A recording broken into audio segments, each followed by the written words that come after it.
Just throw it. Hey everybody, welcome to the DoubleTitm in the Morning podcast, and today is my first sports episode back in a while.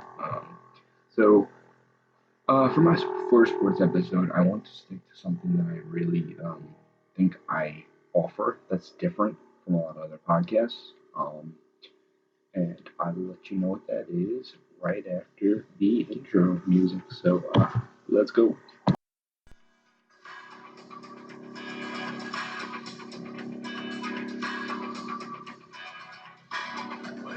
Hey everybody, welcome back to the DoubleTitm in the Morning podcast. And so first sports episode back.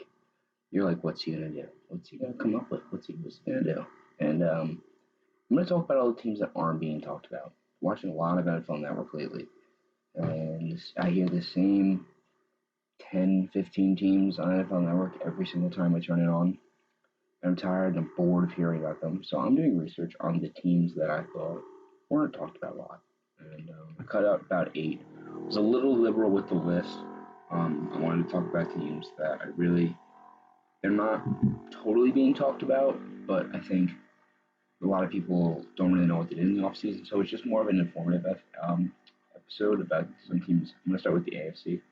So the teams, if you're fans of these teams, you can just click out of the video, or if you actually want to be informed, you can listen. Chiefs, Ravens, Patriots, Colts, Texans, Bengals, Dolphins, Bills. Bengals, I just think because they got Joe Burrow, they got a couple wide receivers, they upgraded their team a little bit. There's nothing else to be said there. The Dolphins with Tua, it's the same thing as Tua going to make a starting appearance over. No one's really talking about Fitzpatrick, which I think he's a quarterback. Bills, I think they just got a little bit better. Chiefs for the obvious reasons. Ravens, obvious reasons. Patriots, shut up. Colts, people are raving the Colts lately. Everyone's like so high on them. I really don't get it. I think Rivers isn't that good. And the Texans I feel like everything with Bill O'Brien and Deshaun Watson and DeAndre Hopkins, it's just getting boring at this point. There's nothing really like talked about. They didn't have a first round pick or anything like that. So I'm going to start with the AFC, and I'm just going to go down the list. So there's a little recap for all those 8 teams right there, just a little something for them. But yeah, let's start with the AFC, teams that no one's really talking about. So first, I'm going to start with the New York Jets, Jets. If I had to pick a New York team, I'd probably pick the Jets, because I'm from New York. But I think the Jets did something really interesting. They went after some star players here.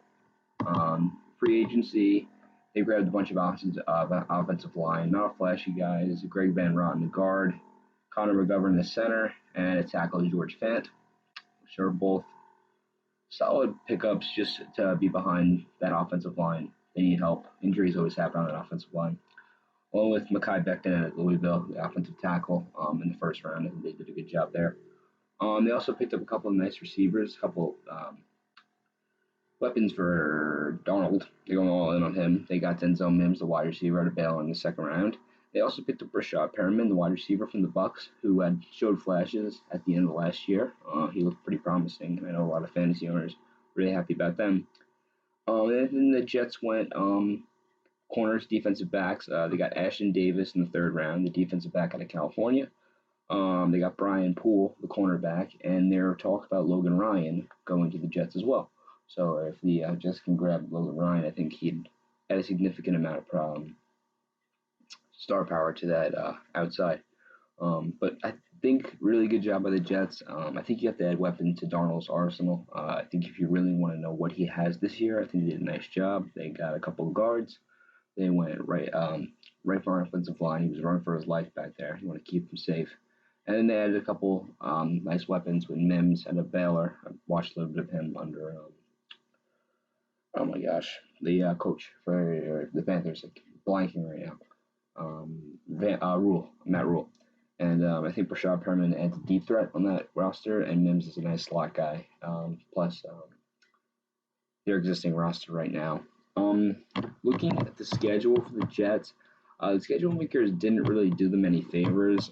They start off right at the gate at Bills, and then at home against the 49ers, and then back to the Colts and Broncos. So a couple the hard offenses. We're going to get to see what this team can actually do.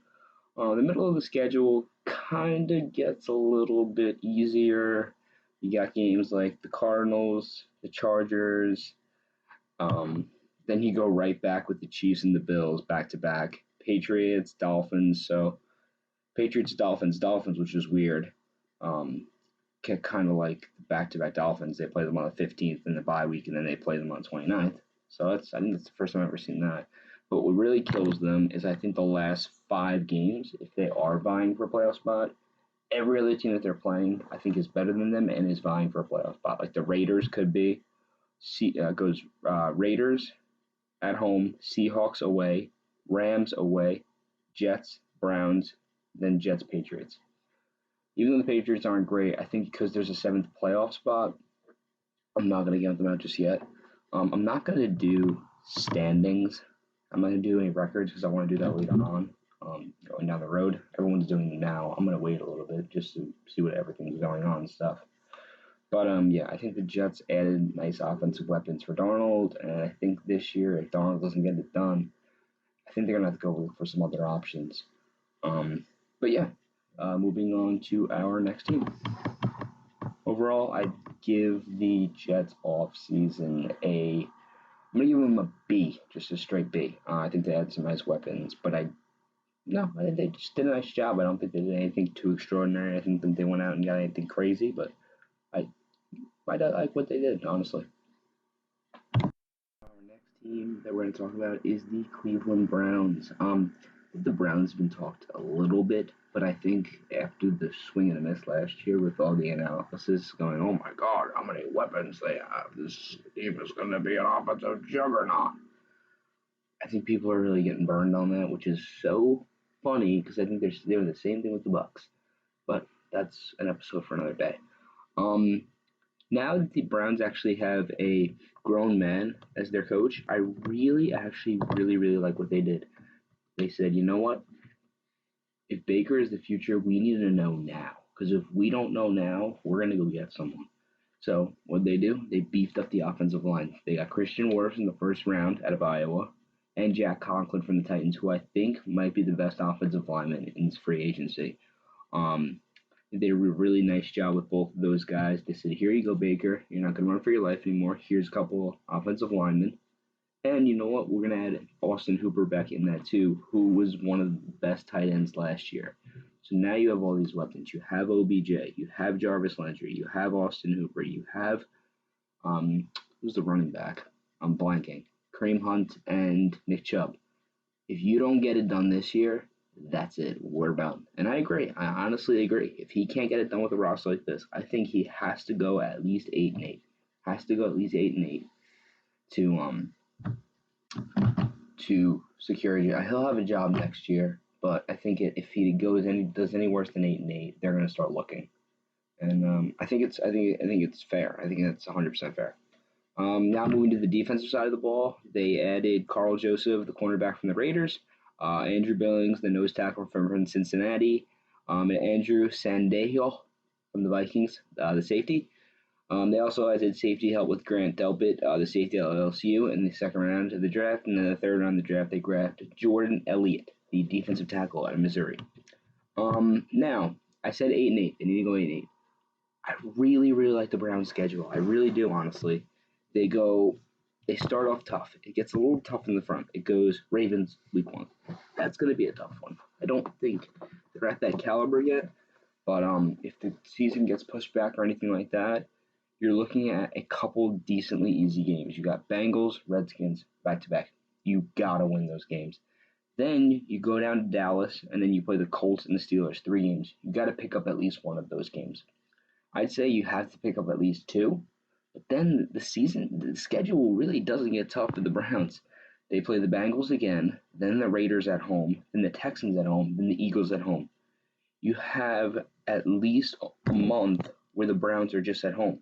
Then they go to the Jags, an easy game. It should be an easy game. Then they have the Ravens at home on, I think, a Sunday or Monday night football game, which you have to at least split with the Ravens, and you have to at least split with the Steelers. The Bengals, you have to at least win. You have to split with all 3 teams. That's 3 wins right there. Then there you go. You get the Jets and Giants both in New York back to back. 2 games you have to win. So let's just say you split. You have 3 wins right there. Then you split with the Jets. That's 5 wins right there.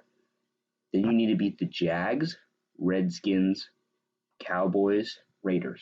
Those are the 3, I think, 9 games that you could win right there. I think those games are surefire games you should win.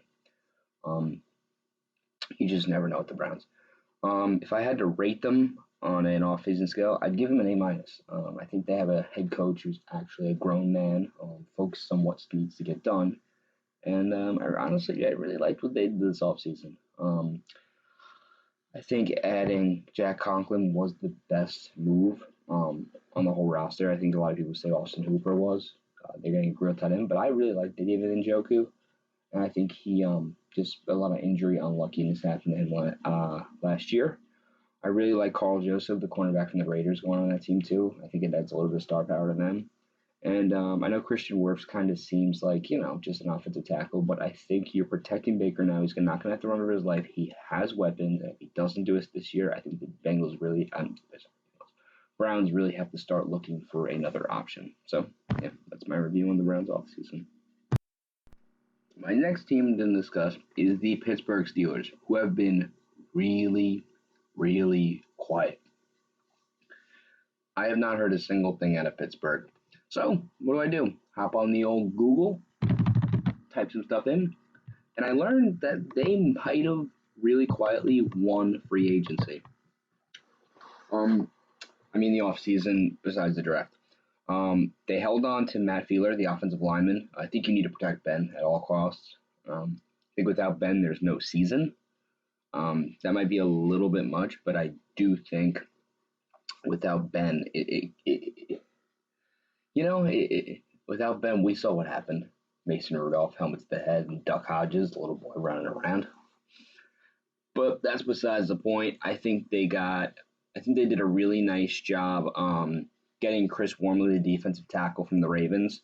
Don't really know a ton about him, but I did watch the tape on him. He looks pretty good to get to the quarterback, so that'll help with the defensive side of the ball a little bit. They also acquired Eric Ebron from the Colts, who I'm a Lions fan, so I don't love Ebron, but if he scores touchdowns, he's good. He's good in the red zone. They got Derek Watt from the Chargers, too, fullback. So TJ Watt and Derek Watt are going to be in the same team. That will be fun to see unfold. A lot of funny stuff coming out of there. But in the draft, they got my boy, Chase Claypool. I had been screaming my head off for this guy. They're comparing, not they, I am personally comparing him to a young Calvin Johnson. The way he goes up and gets footballs is insane. I would be really shocked if this guy does not make it in the NFL. Chase Claypool at Notre Dame, I really love the way he plays. He goes up, he climbs the ladder, he gets the football. I've been screaming my head off for this name. Second rounder. Pittsburgh didn't have a first rounder. They changed it for Minkah Fitzpatrick. Also, they got Alex Highsmith, linebacker out of Charlotte. I think he's a good addition. I don't really know a ton about him again. Third rounder, wasn't really deep. One of my top prospects, but I did watch some highlights on him. Of course, with highlights, they're always going to show the best plays, so you got to watch the lowlights. But I think he does a really nice job covering the field really well. And I think when he gets into that jack position where he wants to rush the passer, he does a really nice job with that as well. And then also they added Anthony McFarley Jr., running back out of Maryland. Again, I watched highlights of him. He's got a nice acceleration on him. He's similar kind of runner to, I would say, almost like a James Conner. Nothing too crazy about him, but he does get the job done. Speaking of James Conner, I do really like James Conner. I see a lot of people saying this is kind of his last stand in Pittsburgh, but I really like him. I don't know why everyone kind of doesn't like him. So now going to the Steelers' schedule, it's very, very similar to the Browns. I think they have the same kind of situation as the Browns is. I think their schedule is it's very similar, but it also is a little bit harder. That's just kind of the way the schedule works. There are little tweaks they put inside the schedule where teams are going to play different teams. You don't play the same teams over and over again. But I think similarly with the Browns, they need to split a lot. I think they need to split with the Browns. Steelers need to split with the Browns and with the Ravens. I also think they need to take a game here and there. Like if they need to take the Broncos game, which the team has really improved. If they need to take the game from the Eagles, because when you get down to the home stretch, it's Colts and Browns, who are two teams that I think are going to be fighting for playoff spots. So yeah, I think also you got to travel to the Bills in early December, which is going to be a ton of fun. That's a night game right there. And then you go back to back prime time, Bills, Bengals. But games like the Jaguars, Redskins. I know I'm beating up on the Redskins. I just don't think they're a good team. You just have to have those games. So I'd say, yeah, again, I think if Ben's back, I think this is going to be a well-improved team. I really don't see them going so far. I'm seeing a lot of reports that Juju kind of wants out. I don't know if they're true or not. I don't like to speculate, but I'm going to give an grade for the team. I'd say their offseason was probably maybe an A minus, and then their draft, they just didn't address the offensive line as much as I want them to. With Ben going down, you saw what happened, and I just don't think they really addressed it all that much. So free agency, I'd give it like an A, but I'm going to say the draft, I'm going to give it like a C. So I think right in the middle, I'm going to give it a B plus. But that Chase Claypool pick, that's an A plus right there. I'm calling it. This is my boy Chase Claypool. Remember the name at Notre Dame. You will not be disappointed. Check this guy out on tape. His stuff is insane. All right, last team of the day. All right, my last team for today because it is getting super late. So I'm going to do 4 today, 4 next time, 4 and 4. So I'm going to cut 8 out of the NFC, or maybe even more. That's how this is going to work. So my last team is the Jacksonville Jaguars. No one's really heard about them, honestly. But let's be honest here. It's going to be a rough year for you, Jacksonville. I'm not saying this to be a jerk. I'm saying this to prepare you. Let me just tell you, you lost. You lost Ramsey to the Rams. That's tough. You lost A.J. Bouye to Denver, who I think is a little bit overrated, but I do really like. You lost Calais Campbell to the Baltimore Ravens. Yikes. And you lost Nick Foles to the Bears, who I think that's decently okay because his contract was really tough. But if Gardner Minshew doesn't work out, man, I don't know what the hell you're going to do. But let's just go the brighter side. Yannick Ngakoue. You signed him to the franchise tag. Nice defensive end. I love the way he plays. The problem is they're talking about how he might leave, but that's okay. Let's not talk about that. Tyler Eifert, tight end, who I really like. Has a little bit of an injury, sorry. But I really, really, really like Tyler Eifert. I think he's really good. From the Bengals. You guys got Joe Schobert, the linebacker from the Browns. I think he's a really good player. I think he's solid. I think he grabs solid players. You got Rashawn Melvin from Detroit. As a Detroit Lions fan, I liked Rashawn Melvin. I think he made some big plays. He did his job. And you got Al Woods, the defensive tackle from Seattle, who is an absolute mammoth, dude. That guy is a house. He's a unit. He's like 6. He's huge. He's a big boy. And he was a really valuable asset for Seattle. So that line's actually going to be pretty decent. That Al Woods, Yannick Ngakoue. And then, nice segue in the draft, you guys got C.J. Henderson, cornerback out of Florida, who some are saying was the best in the draft. But it's so good. Let's be honest with ourselves. So good is the best cornerback in the draft. He's not the best cornerback in the draft. This Thomas Lyons took the third overall. He started getting the points are going to be bad this year. So, of course, not the best cornerback in the draft. We're going to have serious problems. C.J. Henderson's a really good prospect out of Florida. And then Clavon Chason, the edge rusher out of LSU. I really, really like him, actually. I want Detroit to snag him. But that line's going to actually be pretty scary. Clavon Chason and Yannick Ngakoue on the edge. And then Al Woods in the middle with someone else who I don't know, honestly. Let's be honest with ourselves. And then let's play the name game that NFL loves to play. But they don't know how to pronounce the name. Laviska Shenault, wide receiver out of Colorado. I watched some of his tape. He looks pretty good. That's really all I can say. Look, let me be honest with you, Jaguars. I'm not going to go to the schedule, man. You guys got a decently easy schedule, but not decently easy. It's just maybe like an easier schedule, not really too tough. And, it's not going to be good. Let me just end this podcast like this. Let me end this like this. Jaguars. It's gonna take some time. Let's be honest with ourselves. I'm a Lions fan. Let me do heart to heart with you guys.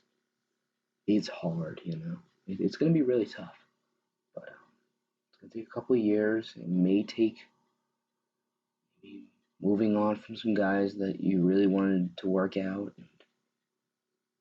It's gonna get better though. It will get not. It's gonna get worse before it's gonna get better. That's how I'm gonna end it off. Jaguars fans, I want to end you off on this note. It is going to get worse before it's gonna get better. Then it's better. Probably will get worse again. Thanks everybody. Let me give the Jaguars a grade. I'm gonna give them a B, straight up B. I think they lost a lot of key players, but C.J. Henderson and Clavon Chason I really like in the draft.